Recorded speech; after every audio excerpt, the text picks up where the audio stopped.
This is a Rickenbacker M8, a small, lightweight guitar amplifier that was designed in the mid-50s. So this amplifier is about 70 years old. It uses 3 tubes, 6AV6 triode, a 5Y3 rectifier, and a 6V6 output tube. So nominally it's rated for somewhere around 5 or 6 watts of output. It's got an 8-inch speaker, designed primarily as a practice amplifier. Has 2 guitar inputs and a volume control and a power switch. It's very, very simple. And it works. However, it does have one minor design flaw. This amplifier, like many other electronic products made back then, uses a standard 2-pin Edison plug. That's not the standard today. Today we use 3-wire plugs that are polarized with a grounding pin for additional safety.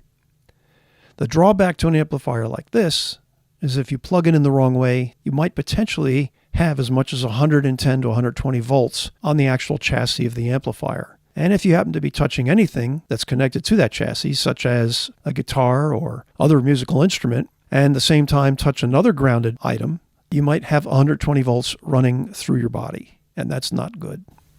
So we're going to take a measurement between the chassis ground on the Rickenbacker M8 and a chassis ground on a more modern piece of equipment that uses a standard 3-wire plug. Both units are turned on and operating at normal voltage. For safety reasons, I'm running the M8 through an isolation transformer, so it's not directly connected to the house main.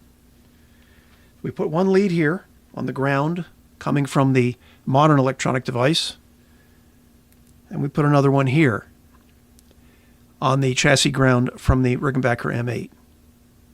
And we're seeing a substantial voltage between the two of those. That would give you a nasty shock. Okay, we've reversed the power plug.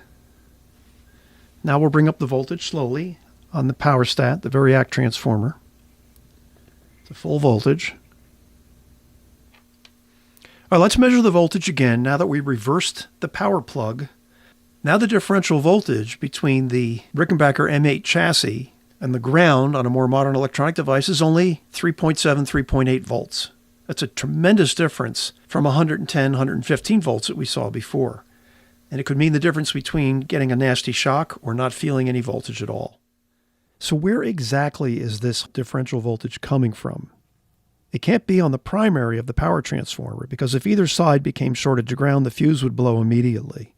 And the 0.01 microfarad ceramic 600 volt capacitor is not likely at fault either, because if that's shorted out, again, the fuse would blow. And you might also pop a circuit breaker. So let's look at the secondary of the power transformer. There's 3 taps on it. The first one is a 5 volt tap. This is the filament voltage for the 5Y3 rectifier. At the bottom, we also see a 6.3 volt tap, and that's feeding the filaments of the 6V6 and 6AV6 tubes. So that leaves the third winding. The third winding goes to the 2 plates on the 5Y3 rectifier and is center tapped to ground. You'll notice also in the circuit there are 2 40 microfarad, 450 volt electrolytic capacitors. If either one of those shorted out, plate voltage would go immediately to ground, below the fuse, and shut the amplifier down. Most likely, the culprit is the center tap on the secondary winding of the power transformer that provides high voltage to the 2 plates on the 5Y3 rectifier. So what we'll do is we'll replace this original equipment, 2-wire AC power cord, with a more modern 3-wire cord that has the ground pin. Soldering the white wire here, the black wire here, and the ground wire to the chassis. Now we've replaced the standard 2-wire power plug that came with the amplifier originally with a 3-wire polarized grounded power plug. So the white goes to the switch, black goes to the fuse, and the green wire is grounded to the chassis. And now the job is done. We've installed a 3-wire polarized grounded AC power cable to the Rickenbacker M8 amplifier. We should see 0 differential voltage between that chassis and the chassis of another modern piece of electronics. So let's take a measurement and see if there's any voltage present. And now we see that there's no differential voltage between the 2 chassis.